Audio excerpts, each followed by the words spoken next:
माँ गंगा जी मतलब अपने पितरों के उद्धार के लिए 5505 वर्ष तक तपस्या की थी। फिर माँ भोले बाबा की, ब्रह्मा की और विष्णु की तपस्या की इन्होंने। जब ये तीनों खुश हो गए उसके बाद माँ गंगा जी को धरती पे लाया गया। तो इनका वेग संभालने के लिए कोई नहीं था, तो महादेव जी ने अपने जटाओं में माँ गंगा जी का वेग संभाला। तो इसीलिए राजा भगीरथ जी का वहाँ पे मंदिर बनाया है, शिला भी है वहाँ पर। और कोई भी अगर अपने पितरों का उद्धार करना चाहता है तो वो भगीरथ शिला पे जाके अपने पितरों को याद कर सकते हैं। यही कथा है यहाँ सृष्टि के कर्म से भी पहले तेरा वास था, ये जग रहे या ना रहेगी तेरी आस्था। क्या समय क्या करे, दोनों में तेरी महानता महानता महानता। सीपियों की ओट में मोतियां हो जिस तरह, मेरे मन में शंकर तू बसा है उस तरह। मुझे भरम था जो है मेरा था कभी नहीं मेरा, अर्थ क्या निरर्थ क्या जो भी है सभी तेरा। तेरे सामने है झुका, मेरे सर पे हाथ रख तेरा। नमो नमो शंकरा, भोलेनाथ शंकरा, जय मेरोनाथ शंभो शिवाय शंकरा। नमो नमो शंकरा, भोलेनाथ शंकरा, रुद्रदेव हे महेश्वरा। चंद्रमा ललाट पे भस्म है भुजाओं में,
कौन है? तो बोले पास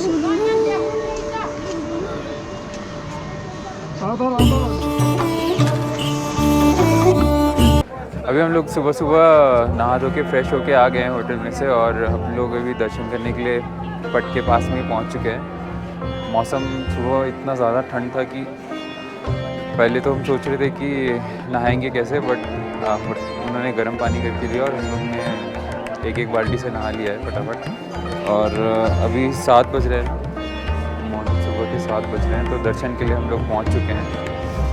अब फटाफट हम लोग दर्शन करेंगे और दर्शन करके एक बार पूरा मार्केट और आसपास जो भी है वो घूमेंगे अच्छे से।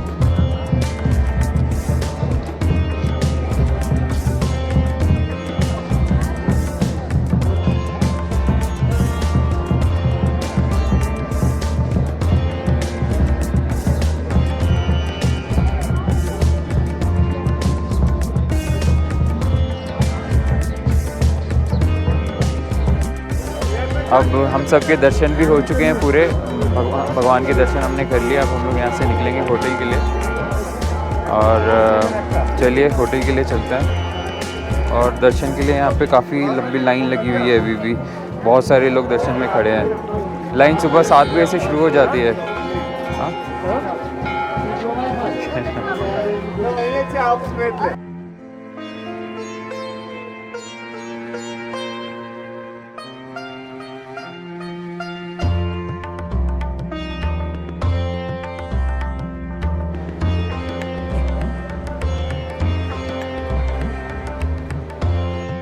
अभी आप जो मेरे पीछे देख रहे हैं ये यहाँ का मुख्य मंदिर है और यहीं पे सुबह सुबह 6 बजे से आरती ख़त्म होते ही दर्शन के लिए काफ़ी लंबी लाइन लग जाती है। तो अगर आप आसपास ही किसी धर्मशाला में या किसी होटल में रुक रहे हैं तो आप कोशिश कीजिए कि 6 बजे तक आप नहा के यहाँ पे आरती के लिए पहुँच जाएँ। नहीं तो अगर 6 बजे के बाद अगर आप लेट पहुँचेंगे तो आपको लंबी लाइन में खड़ा रहना पड़ सकता है। अभी देखिए, अभी सुबह के 7:30 बज रहे हैं और काफ़ी लंबी लाइन यहाँ पे लग चुकी है ऑलरेडी और काफ़ी सारे लोग अभी लाइन में खड़े हैं दर्शन के लिए।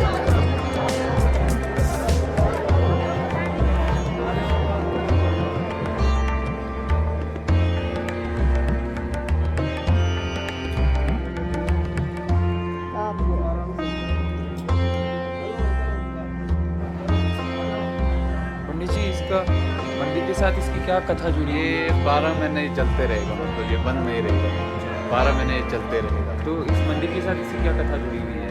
ये हमारा आनंद भैरव बाबा का है। एक तो आपने भैरव घाटी में देखा होगा, ये भी उन्हीं का है मतलब। तो ये प्रचंड चलता रहता है? हाँ जी, 12 महीने चलता रहता है। ठंड में भी?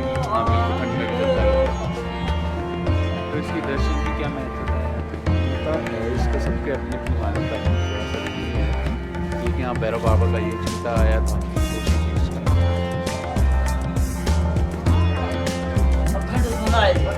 चलते रहेगा 12 महीने, ये कभी बंद नहीं होगा।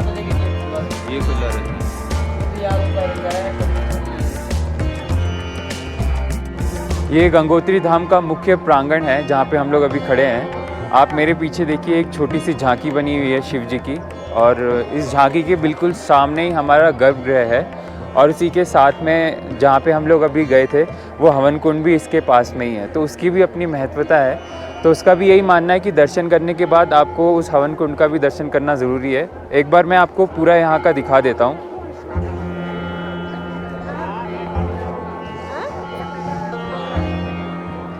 ये झांकी यहाँ पे छोटी सी बनाई हुई है शिव जी की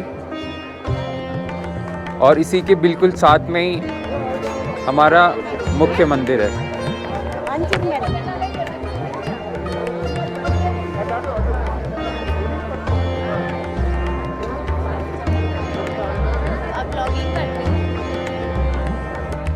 सामने आपको गंगा जी बहती हुई दिख जाएंगी प्रांगण से ही और ऊंचे ऊंचे पहाड़ आपको दिख जाएंगे। ये सारे पहाड़, अभी कल यहाँ पे बहुत बारिश हो रही थी और इसलिए हरा भरा पहाड़ है और सामने ही आपको पूरे बर्फ़ से लदे हुए पहाड़ दिख जाएंगे।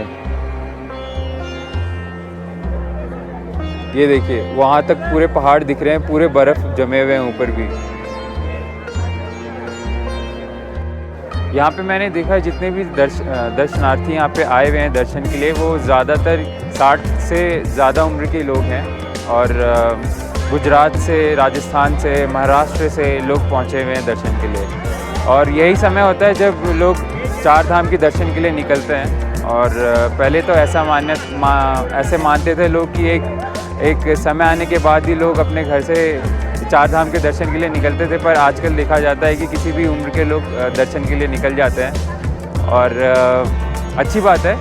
पर पहले चार धाम के दर्शन सिर्फ बूढ़े लोगों के लिए ही माना जाता था, बट आजकल लोग किसी भी एज ग्रुप के हों वो अपना दर्शन के लिए निकल जाते हैं।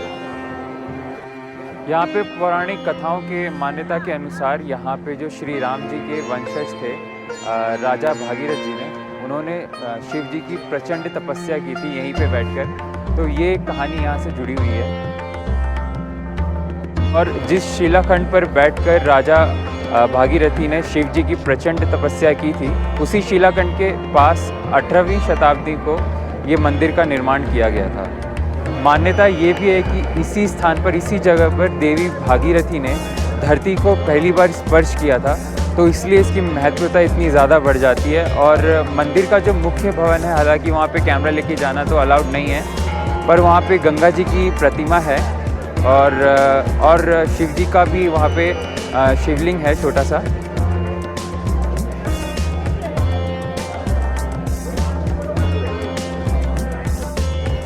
ये मंदिर का मुख्य प्रांगण है, मुख्य मंदिर है और यहीं से दर्शन के लिए लोग लाइन लगा के खड़े होते हैं। और यहाँ पे अगर आप जाएंगे तो यहाँ पे श्री गंगा जी का राजभोग के लिए जो मुख्य प्रसाद होता है लोग यहीं से लेते हैं।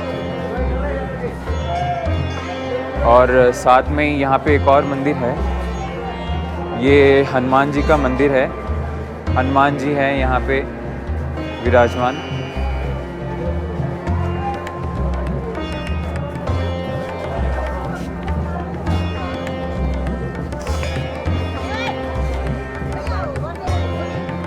और यहाँ पे शिव जी का मंदिर बनाया गया है। एक कथा है ना कि जो राजा भागीरथी थे, उन्होंने जो तपस्या की थी प्रचंड शिलाखंड पे बैठकर, तो उसी शिलाखंड के पास में इस मंदिर का निर्माण किया गया था 18वीं शताब्दी का। तो उससे जुड़ी हुई कोई कथा बता सकते हैं हमको? राजा भागीरथ ने माँ गंगा जी मतलब अपने पितरों के उद्धार के लिए 5505 वर्ष तक तपस्या की थी। फिर माँ भोले बाबा की, ब्रह्मा की और विष्णु की तपस्या की उन्होंने। जब ये तीनों खुश हो गए, उसके बाद माँ गंगा जी को धरती पे लाया गया। तो इनका वेग संभालने के लिए कोई नहीं था, तो महादेव जी ने अपने जटाओं में माँ गंगा जी का वेग संभाला। तो इसीलिए राजा भगीरथ जी का वहाँ पे मंदिर बनाया है, शिला भी है वहाँ पर। और कोई भी अगर अपने पितरों का उद्धार करना चाहता है तो वो भगीरथ शिला पे जाके अपने पितरों को याद कर सकते हैं। तो यही कथा है यहाँ की, माँ गंगा जी से जुड़ी हुई है। तो सर्दियों के समय भी मंदिर खुला ही रहता है, मंदिर के पट खुले रहते हैं, बंद हो जाते हैं? सर्दियों के समय माँ गंगा जी की डोली मुखवा चली जाती है, यहाँ से 25 किलोमीटर दूर है। 6 महीने वहाँ रहती है, 6 महीने यहाँ रहती है माँ गंगा जी की डोली। उसके बाद मंदिर बंद रहते हैं। कुछ लोग रहते हैं हमारे जो माँ गंगा जी की पूजा लगाते रहते हैं। बहुत बहुत शुक्रिया पंडित जी।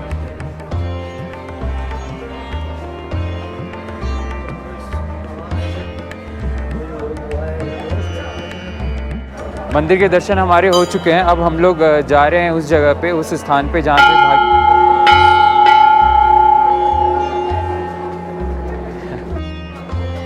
मंदिर के दर्शन हमारे हो चुके हैं। अब हम लोग जा रहे हैं उस स्थान पर जहाँ पे भागीरथी जी ने बैठकर तपस्या किया था। तो वो बिल्कुल एकदम मंदिर के प्रांगण के नीचे सीढ़ियाँ जाती हैं। मैं आपको एक बार दिखा देता हूँ।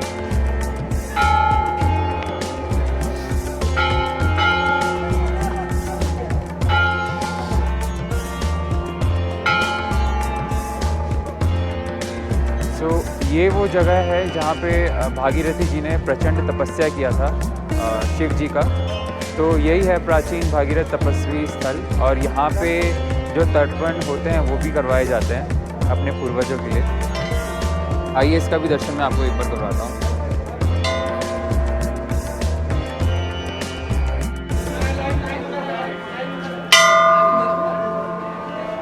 पंडित जी, यहाँ पे बैठ के भागीरथी जी ने तपस्या किया था यहीं बैठकर।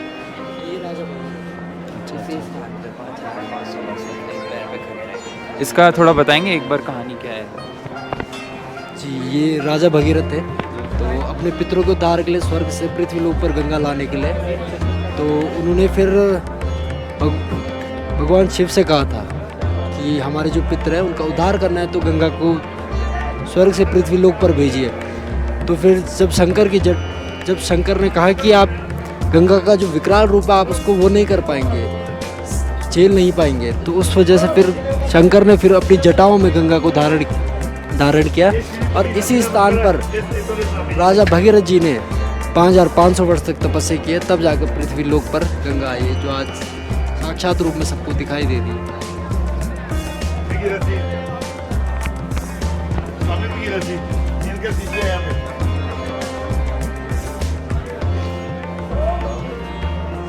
ਇੱਥੇ 5000 वर्ष तपस्या की थी भगीरथ जी ने।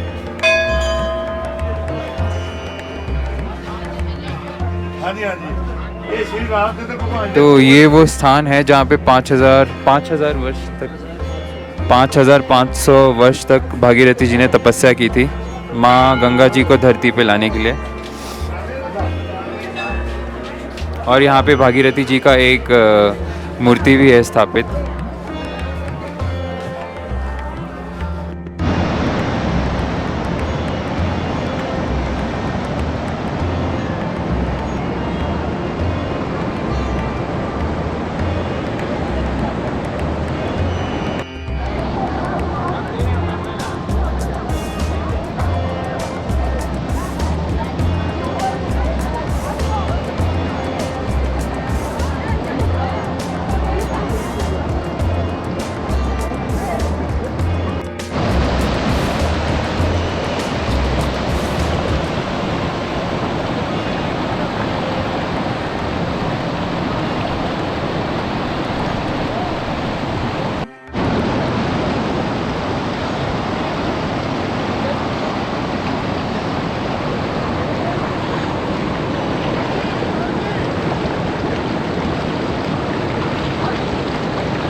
तो अभी हम लोग पहुंच चुके हैं स्नान घाट पे और यहीं पे जो गंगा जी ने पहली बार धरती को स्पर्श किया था और यहीं पे उनका उद्गम हुआ था धरती पर।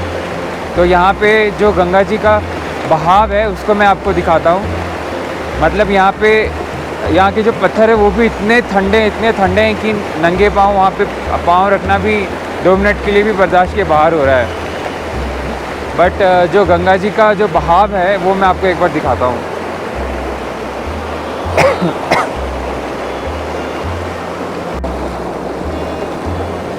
ये देखिए, इस पत्थर को देखिए, इसने पूरा फ्लो को रोका हुआ है यहाँ पे।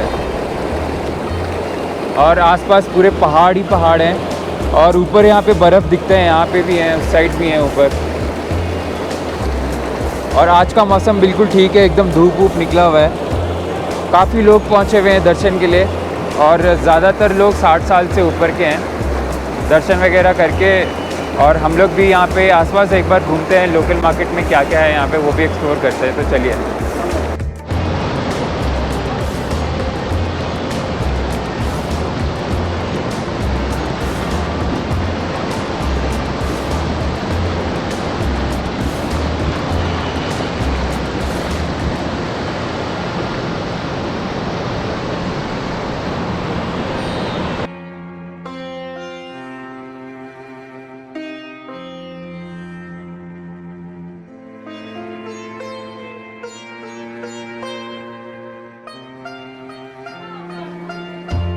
ये फ़ोटो आया हम लोग का और इसके 50 रुपये लिए भैया ने खिंचाने के। रखिए।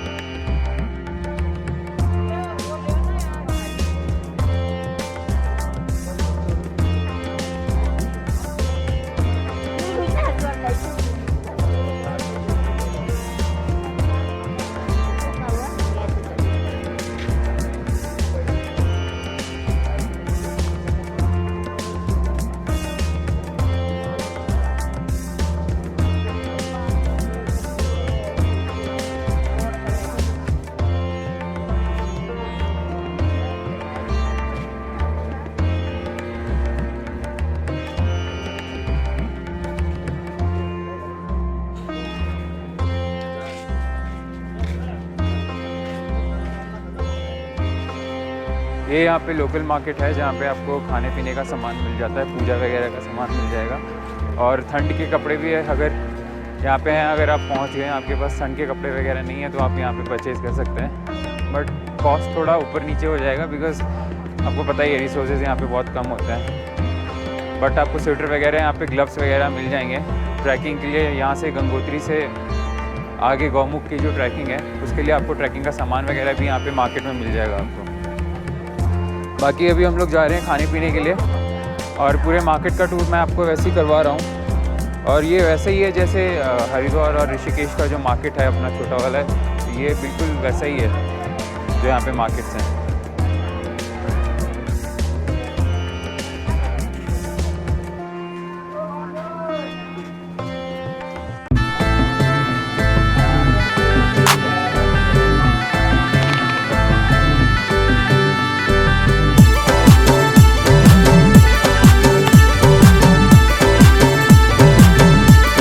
दर्शन करने के लिए जितने भी सीनियर सिटीजन्स आते हैं जो ऊपर नहीं चढ़ पाते हैं उनके लिए इसकी भी व्यवस्था की गई है। वे व्हील चेयर पे लेके चले जाते हैं ऊपर उनको।